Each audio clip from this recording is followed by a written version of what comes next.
Again दोस्तों, आज की कहानी जो एक्सप्लेन करने जा रहे हैं वो एक माँ की कहानी है जो अपने 4 साल के बच्चे को बचाने के लिए सारी हदों को पार कर देती है। तो कहानी की शुरुआत सैंड्रा और उसके बेटे डेविड से होती है जो अपनी दादी के घर पर जा रहे हैं क्योंकि उसे इंडिपेंडेंस डे की छुट्टियां मिली हुई है। लेकिन यहाँ नोटिस करने वाली बात ये थी कि ये लोग असल में जिस कार में ट्रैवल कर रहे हैं वो आज के समय की दुनिया की सबसे सेफेस्ट कार है। इसका खुद का एक एआई सिस्टम है जिसे लिलित का नाम दिया गया है। वो कार ड्राइवर की हर एक चीज़ को एनालाइज करती है और उसे सही डायरेक्शन में गाइड करती है। और इस कार में एक वॉल्ट मोड भी है जिसे ऑन करने पर पूरी कार एक तिजोरी की तरह लॉक हो जाएगी, जिसे खोल पाना नामुमकिन के बराबर है। और इसके बाद इस पर चाहे मिसाइल छोड़ दो या फिर गोलियां, इसके अंदर बैठे हुए इंसान को कुछ नहीं होने वाला है। ये कार असल में खासकर लड़कियों की सेफ्टी को देखकर बनाई गई है। अब ये हो गई कार की कहानी। अब आते हैं हम अपनी असली कहानी पर। तो सैंड्रा अपने हस्बैंड को कॉल लगाती है जिसका नाम है कार्ल। कार्ल ने उसे ये कार गिफ्ट करी है, मगर इस समय वो लॉस एंजलिस में अपने एक शो के लिए गया हुआ है, इसलिए इन दोनों को अकेले ही नानी के घर जाना पड़ रहा है। थोड़ी देर बाद सैंड्रा कार के फीचर्स को चेक करना शुरू कर देती है जिसमें उसे पता चलता है कि आखिर लिलित कितनी स्मार्ट है। और यहाँ उसे पता चलता है कि उसने तो उसका और डेविड का दोनों का वेट भी बता दिया है और वो डेविड के हिसाब से ही कार का टेम्परेचर सेट कर देती है क्योंकि वो एक छोटा सा बच्चा है। वहीं सैंड्रा अब कार की पिछली ट्रिप की हिस्ट्री को चेक करना शुरू करती है जिसमें उसे पता चलता है कि कार्ल अपने दोस्तों के साथ किसी क्लब में गया था और उनके साथ इस कार में एक लड़की भी थी। अब ये देखकर सैंड्रा का पूरा मूड ही चेंज हो जाता है क्योंकि उसे शक था कि कहीं कार्ल उसे चीट तो नहीं कर रहा है। लेकिन तभी अचानक से कार्ल की वीडियो कॉल आ जाती है और उन्हें बताता है कि वो अब होटल पहुंच चुका है।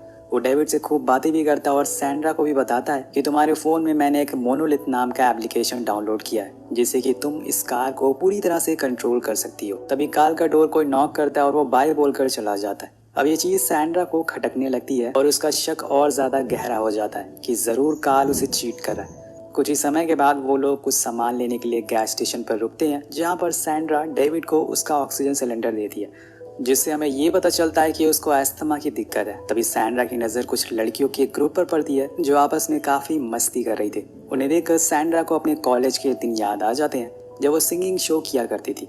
लेकिन शादी के बाद उसकी पूरी लाइफ चेंज हो गई। वह अब दोनों बाहर आ जाते हैं और कुछ खाने पीने की चीज़ों को खरीदने के लिए, पर तभी वो देखती है कि एक अनजान आदमी उसकी कार में झांक रहा है और इसीलिए वो अपने फ़ोन से ही कार को लॉक कर देती है। और इसके बाद वो फिर से अपने कामों में बिजी हो जाती है। लेकिन इतने में वो देखती है कि डेविड वहाँ नहीं है। अब उसे ना पाकर वो घबरा जाती है और इधर उधर ढूंढना शुरू कर देती है, पर जब वो बाहर जाकर देखती है तो डेविड उन लड़कियों के साथ मस्ती कर रहा था। पर यहाँ सैंड्रा उन्हें थैंक यू बोलने के बजाय उनके ऊपर ही चिल्लाना शुरू कर देती है जिससे कि उनके साथ वाले लोग उसके ऊपर चढ़ना शुरू हो जाते हैं। वो लड़कियाँ कहती हैं कि तुम्हें खुद अपने बेटे पर ध्यान देना चाहिए था और तुम हम पर उल्टा चिल्ला रही हो। अब वो फौरन जाकर कार में बैठ जाती है और वॉल्ट मोड को ऑन कर देती है। और इसके बाद वो कुछ भी करें उसे कोई भी फर्क नहीं पड़ने वाला था क्योंकि ये कार तो असल में इन्हीं सब कामों के लिए बनी है। वो चुपचाप वहाँ से बाहर आ जाती है और अपना मूड सही करने के लिए कुछ गाने प्ले करती है। फिर अपनी दोस्त जेसिका को कॉल करती है तो वो उसे बताती है कि वो इस समय LA आई हुई है अपने एक काम के लिए। लेकिन तभी उसके पीछे से एयरप्लेन की आवाज़ आती है जिसे वो समझ जाती है कि ये शायद उसी होटल में ठहरी हुई है जहाँ पे एक कार ठहरा हुआ है। अब यहाँ वो ये भी नोटिस करती है कि उनके साथ कोई है, लेकिन वो उसका चेहरा नहीं दिखा रही है, इसलिए सैंड्रा उसे फोर्स करने लगती है कि तुम्हारे साथ कौन है मुझे बताओ। पर वो उसे कुछ भी नहीं दिखाती है और तब जाकर वो उल्टा उस पर चिल्लाना शुरू कर देती है। लेकिन जेसिका जाते जाते कह देती है कि जो तुम्हारे हस्बैंड के साथ है वो तो मैं बिल्कुल भी नहीं हूँ, मतलब कोई तो ज़रूर उसके काल के साथ है। अब ये सुनकर उसका गुस्सा और ज़्यादा ऊपर चढ़ जाता है। वो काल को कॉल लगाती है लेकिन जैसे कि होना था वो फ़ोन नहीं उठाता, तो वो फिर से जेसिका को कॉल लगाती है लेकिन वो भी उसका कोई जवाब नहीं दे रही थी। उधर डेविड धीरे धीरे करके एक मार्बल को मुंह में डालने वाला था, लेकिन सही समय पर सैंड्रा उसे देख लेती है और उसे मार्बल को छीन लेती है। जैसे कि वो रोने लगता है और वो उसके हाथ में वही फ़ोन दे देती है। ये वही फ़ोन था जिसमें कि कार का पूरा एक्सेस होता है। कुछ ही समय के बाद वो लोग अपनी डेस्टिनेशन पर यानी कि नानी के घर पर पहुंच जाते हैं। लेकिन यहाँ सैंड्रा के दिमाग में कुछ और ही चल रहा था। वो अब कार्ल को रंगे हाथों पकड़ना चाहती थी और इसीलिए वो अपनी कार को यूटर्न मारती है और रनिंग प्रोसेस में उनमें डाल देती है और पूरी रफ्तार से भगाते हुए एली की ओर निकल जाती है। लेकिन यहाँ लिलित उसे बताती है कि थोड़ी दूर आगे एक्सीडेंट हुआ है, इसीलिए हमें थोड़ा और समय लगेगा क्योंकि हमें दूसरे रास्ते से जाना होगा। लेकिन यहाँ सैंड्रा का BP अब हाई हो चुका था और अब उसे किसी भी चीज़ की कोई फिक्र नहीं थी। वो बस कार को भगाई जा रही थी। वो बस कार को भगाए जा रही थी। उसे अब जितनी जल्दी हो सके वापस जाना था और इसीलिए वो लिलित से कहती है कि मुझे कोई शॉर्टकट बताओ। अब वो उसे रास्ता तो बताती है लेकिन वो बिल्कुल ही बीहड़ एरिया से होकर गुजरता था। लेकिन यहाँ पर उसे डरने की क्या जरूरत है, वो इस समय एक ऐसी कार में बैठी हुई है जिसे कोई भी चीज़ छू नहीं सकती। अब सैंड्रा आराम से पूरी रात कार ड्राइव करती रहती है और कुछ ही देर बाद उसे एक लाइट दिखती है, जहाँ रुककर वो फ्रेश होने का सोचती है, लेकिन वो असल में लाइट एक पावर हाउस की होती है, यानी कि यहाँ पे कोई भी इंसान नहीं था। इसलिए वो थोड़ा और आगे जाती है। अब टेंशन की वजह से उसे यहाँ एक कार में ही सिगरेट जला ली थी, जो कि वो बहुत ही बड़ी गलती कर बैठ के लिलित स्मोक को डिटेक्ट कर लेती है और अलार्म बजना शुरू हो जाता है। जिसके बाद होना क्या था, पूरी कार में रेड अलर्ट हो जाता है, अलार्म बजना शुरू हो जाता है और वो उससे कहती है कि ये कोई इमरजेंसी सिचुएशन नहीं है, मैंने बस सिगरेट जलाई है। लेकिन वो तो दोस्तों बस एक मशीन है, इसलिए वो एआई को मैनुअल मोड पर डाल देती है और सारा कंट्रोल खुद ले लेती है। मतलब वो एआई को बंद कर देती है और अब उस कार का पूरा कंट्रोल सैंड्रा के हाथों में आ चुका है, जो कहीं ना कहीं बहुत ही अच्छा भी और बहुत बुरा भी। अब मैं ऐसा क्यों कह रहा हूँ ये आपको कुछ ही देर में पता चल जाएगा। उधर डेविड अब खांसना शुरू कर देता है क्योंकि उसे अस्थमा था, जैसे कि आपको पता है। इसलिए सैंड्रा सिगरेट फेंक देती है, पर डेविड रोना शुरू हो गया था, इसलिए वो चुप कराने के लिए उसे अपना फ़ोन देने लगती है। लेकिन इतने में उसकी कार की टक्कर एक हिरन से हो जाती है, जो कार के नीचे आ चुका था। पर इन लोगों को कुछ नहीं होता क्योंकि कार बुलेट प्रूफ होती है। अगर सैंड्रा चाहती तो वो यहाँ से निकल सकती थी, क्योंकि उसके अलावा यहाँ पर कोई भी नहीं था। लेकिन वो ऐसा नहीं करती, वो नीचे उतरती है और उस हिरन को देखती है, जो अपनी आखिरी सांसें गिन रहा था। लेकिन उसकी मुश्किलों के साथ यहाँ सैंड्रा की भी दिक्कतें अब बढ़ना शुरू होने वाली थी, क्योंकि उधर डेविड ने गेम की बजाय मोनोलिथ ऐप को ऑन कर लिया था और इसमें कुछ ना खोलने के बजाय वो वॉल्ट मोड को ऑन कर देता है। जिसके बाद होना क्या था, पूरी कार एक बंकर बन जाती है और चारों ओर से लॉक हो जाती है। अब ये बात जब सैंड्रा को पता चलती है तो वो पागल सी हो जाती है, क्योंकि उसे इसका अंजाम पता था। वो पूरी कोशिश करती है कि कैसे भी करके गेट खोल ले, लेकिन अगर वो खोल ही जाएगा तो इतने पैसे देने का फ़ायदा क्या हुआ।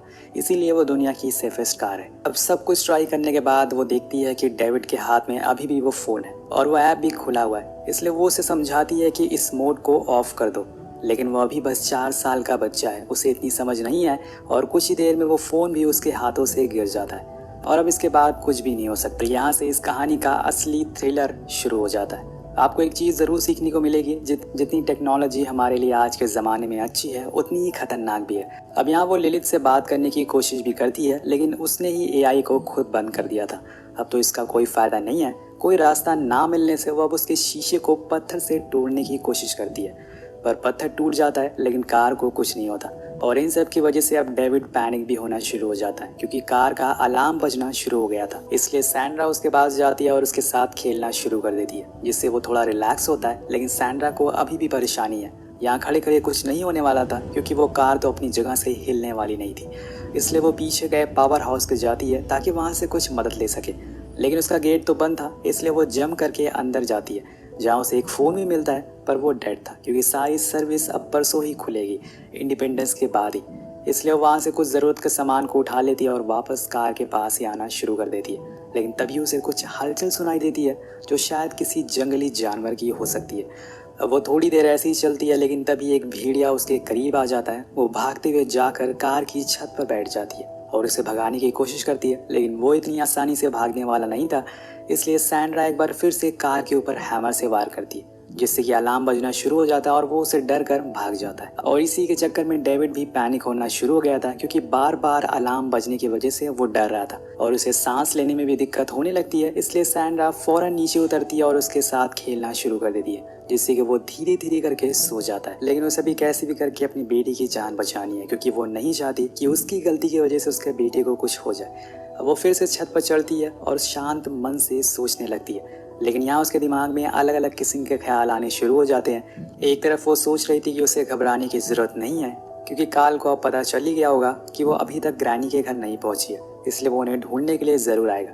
पर दूसरी ओर उसके दिमाग में ये भी चल रहा होता है कि कहीं वो जेसिका के साथ उसे छोड़ कर ना चला जाए। इसी बीच उसकी नज़र आसमान में उड़ रहे एक प्लेन पर पड़ती है, जिससे उसे ध्यान आता है कि उसने रास्ते में आते हुए एक एयरपोर्ट का बोर्ड देखा था। वहाँ तो पक्का उसे कोई मदद मिल जाएगी, जिससे कि वो यहाँ से निकल सकते हैं। और ये बात वो डेविड को बहुत ही खुशी खुशी बताती है। पर कुछ समय के बाद वो देखती है कि कार का गेट तो खुला हुआ है और वहाँ डेविड भी नहीं है। इसलिए वो फिर से पैनिक होना शुरू हो जाती है। लेकिन इतने में उसकी आँख खुलती है, क्योंकि अब सूरज की रोशनी उस पर पड़ रही थी और ये बस उसका एक सपना था।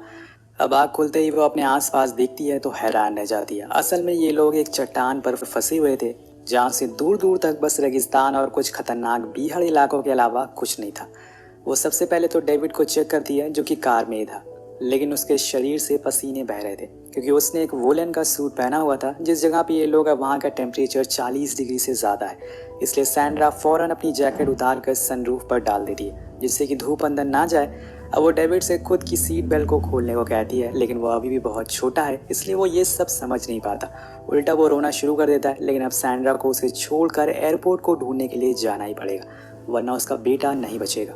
और इसीलिए वो बस गॉड का नाम लेकर चलना शुरू कर देती है। अब चलते चलते सुबह से शाम हो जाती है और शाम से सुबह, पर अभी तक उसे दूर दूर तक कहीं भी एयरपोर्ट दिखाई नहीं दे रहा था। लेकिन उसकी किस्मत अच्छी होती है, उसे तीसरे दिन एक नदी मिल जाती है, जहाँ जाकर वो फौरन जी भर के पानी पीती है और खुद को साफ करती है, क्योंकि उसने पिछले कई दिनों से पानी की एक बूंद नहीं पी थी। इसके बाद अब वो फिर से आगे बढ़ना शुरू करती है। ऊंची ऊंची चट्टानों को पार करके वो आखिरकार उस एयरपोर्ट तक पहुंच जाती है। लेकिन वहां जाकर उसे पता चलता है कि ये एयरपोर्ट तो पिछले 40 सालों से बंद है। वहां पर सारे प्लेन डैमेज है। यहाँ सैंड्रा प्लेन के अंदर जाती है, उस रेडियो को यूज करने की कोशिश करती है, लेकिन वो भी किसी काम का नहीं था। उसे वहाँ एक बड़ी सी बॉटल मिलती है, जिसे वो साथ में ले लेती है, क्योंकि ये उसे काम आ सकती है। लेकिन जाते जाते वो एक अच्छा काम कर जाती है। उसने उस प्लेन के 2 टायर को बाहर निकाल कर उसमें आग जला दी थी, जिससे निकलता हुआ काला धुआं पूरे आसमान में फैल जाता है और ये शायद उसकी जान बचा सकता है। अब वो उस बॉटल को लेकर उस नदी के पास जाती है और उसमें जितना हो सके उतना पानी भर लेती है, क्योंकि उसे उठा कर भी तो उसे ले जाना है। जिसके बाद वो फिर से आगे बढ़ना शुरू करती है, पर इसी बीच उसे अपनी जैकेट मिलती है, जो उसने सनरूफ के ऊपर रखी थी। वो देखकर वो डर जाती है और फौरन भागते हुए कार के पास जाती है और देखती है कि डेविड तो बेहोश पड़ा हुआ है और गर्मी की वजह से, और इसीलिए वो तुरंत अपने साथ लाए हुए पानी को कार के ऊपर गिरा देती है। लेकिन इससे भी कुछ फायदा नहीं होता। तो वो देखती है कि कार का फैन तो चल रहा है, लेकिन वो बाहर की गर्म हवा अंदर खींच रहा है, ना कि ठंडी हवा। इसलिए उसके दिमाग में एक आइडिया आता है, क्यों ना वो बाहर आग जलाए, जिससे कि स्मोक डिटेक्ट करके कार अपनी विंडोज को ओपन कर ले। लेकिन असल में हो जाता है इसका बिल्कुल उल्टा। स्मोक की वजह से कार का फैन तो बंद हो जाता है और कुछ हवा अंदर जा रही थी वो भी बंद हो जाती है। मतलब कि अब वेंटिलेशन बंद हो चुकी है। अंदर बैठे डेविड की हालत अब और बदतर होने वाली थी, इसलिए वो समय रहते ही कार के ऊपर फिर से वार करना शुरू करती है। लेकिन बात वहीं आके अटक जाती है कि अगर ऐसे ही ये कार खुल जाती तो इसे सेफेस्ट कार नहीं कहा जाता। और आखिर में आकर सैंड्रा थक हार कर वहीं गिर जाती है। अब बचने का कोई भी रास्ता नहीं था। अब यहाँ डेविड मर चुका था और ये समय भी हर समय की तरह धीरे धीरे करके बीत जाता है, जहाँ पर सैंड्रा फिर से इस जगह पर काल के साथ आती है और डेविड की याद में रोने लगती है। पर काल कहता है कि हमारे बेटे का कातिल तुम ही हो, तुम ही ने उसे उस कार में बंद करके छोड़ दिया था और फिर तुमने उसे वो वुलन सूट भी पहनाया था, वो भी इतनी गर्मी में। तभी सैंड्रा की आँख खुल जाती है, क्योंकि ये सब एक सपना था।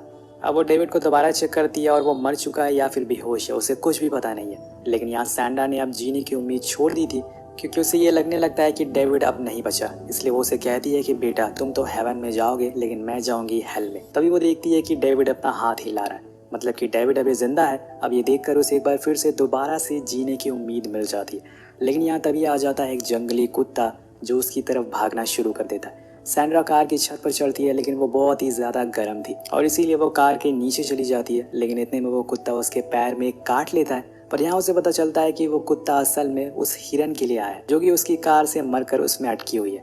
इसलिए वो उसे निकाल कर बाहर फेंक देती है। लेकिन तभी कार पीछे खिसकने लगती है और वो तुरंत एक पत्थर लगाती है, जिससे कि वो रुकती है। अब यहाँ सैंड्रा को एक आइडिया आता है कि क्यों ना वो इस कार को पहाड़ी के नीचे फेंक दे, जिससे कि नीचे जाने के बाद हो सकता है कि उसका गेट खुल जाए। ऐसे ही कुछ उसने इस कार कंपनी वालों से भी सुना था। अब यहाँ उसे इतना तो कॉन्फिडेंट था कि अंदर बैठे डेविड को कुछ नहीं होगा, और इसीलिए वो कार को धक्का देना शुरू करती है और धीरे धीरे वो कार सीधा नीचे जाकर खाई में गिरने वाली थी। लेकिन यहाँ पर कार को पता चल जाता है कि वो अब ग्राउंड से ऊपर है, इसलिए वो खुद को अपने आप बैलेंस करना शुरू कर देती है। उसके मोशन सेंसर ऑन हो जाते हैं। वो इतनी एडवांस होती है कि कार को सीधा कर देती है। साथ में उसके सारे गेट भी खुल जाते हैं और बिना कुछ आवाज़ करे जाकर नीचे गिर जाती है, वो भी बिल्कुल सीधी।